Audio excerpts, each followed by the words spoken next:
ส่วนแรกนะคะก็จะมีขนมปังค่ะแล้วก็จะมีโบโลน่านะคะจะใช้เป็นหมูหรือไก่หรือว่าหมูผสมไก่ก็ได้ค่ะแล้วก็อันนี้เป็นหมูหยองนะคะจะใช้ไก่หยองก็ได้เหมือนกันนะคะส่วนตัวนี้นะคะ3สิ่งนี้จะเป็นสิ่งที่เราใช้ทำแซนด์วิชนะคะวัตถุดิบที่เหลือนะคะก็จะเป็นวัตถุดิบสำหรับการทำน้ำสลัดนะคะอย่างแรกนะคะก็จะมีนมข้นหวานค่ะแล้วก็มีเนยค่ะเป็นเนยเค็มนะคะแล้วก็อันนี้เป็นมายองเนสค่ะแล้วก็อันนี้เป็นน้ำตาลทรายนะคะแล้วก็น้ำสะอาดค่ะเดี๋ยววิธีการทำน้ำสลัดทำยังไงเดี๋ยวไปเริ่มทำกันเลยค่ะเดี๋ยวเราจะมาเริ่มเตรียมน้ำสลัดกันนะคะ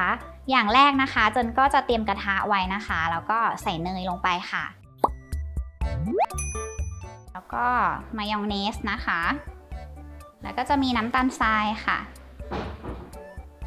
ตามด้วยน้ำเปล่านะคะเราจะต้มทั้งหมดให้ละลายค่ะรอให้เดือดเลยนะคะ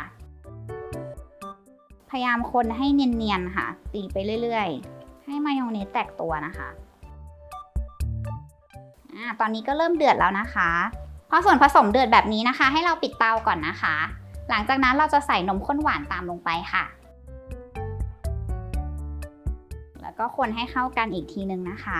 ตอนนี้จะเห็นว่าน้ำสลัดของเรานะคะยังเป็นสีแบบเหลืองอ่อนอยู่นะคะจะยังไม่เหมือนกับน้ำสลัดโบราณที่เขาขายกันนะเพราะฉะนั้นเราจะแต่งสีเพิ่มนะคะใส่สีเหลืองลงไปนิดนึงค่ะแต่งสีจนเราพอใจนะคะอยากได้ความเข้มความอ่อนระดับไหนนะคะเดี๋ยวจนเติมอีกนิดนึง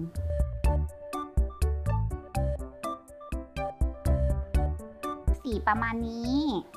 เดี๋ยวที่นี้นะคะเราจะไปเตรียมประกอบร่างเป็นแซนด์วิชกันค่ะ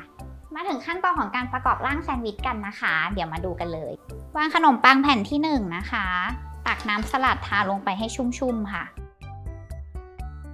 จากนั้นวางโบโลน่าลงไปนะคะทาน้ำสลัดอีกทีนึงค่ะวางขนมปังแผ่นถัดไปนะคะใส่น้ำสลัดลงไปให้ชุ่มๆค่ะตามด้วยหมูหยองนะคะเยอะๆเลยขนมปังมาทาน้ำสลัดอีกนะคะแล้วก็เอาฝั่งด้านน้ำสลัดเนี่ยค่ะวางทับลงไปบนหมูหยองค่ะ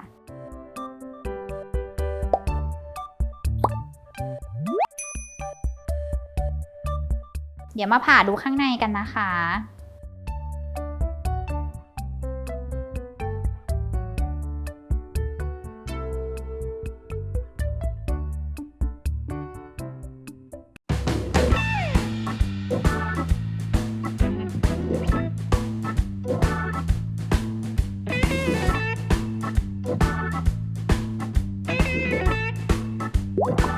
แซนด์วิชโบราณของเรานะคะรสชาติหอมหวานแล้วก็มันนะคะเป็นแซนด์วิชที่ทานง่ายนะคะสามารถพกพาไปทานที่ไหนก็ได้รวมถึงว่าขายก็ขายง่ายด้วยค่ะวิธีการทำก็ไม่ยากนะคะไปลองทำกันดูค่ะขอบคุณทุกท่านที่ติดตามชมคลิปวิดีโอของเจนนะคะคลิปวิดีโอหน้าเจนจะพาทุกท่านไปทำเมนูไหนอย่าลืมติดตามกันค่ะวันนี้ไปแล้วค่ะสวัสดีค่ะ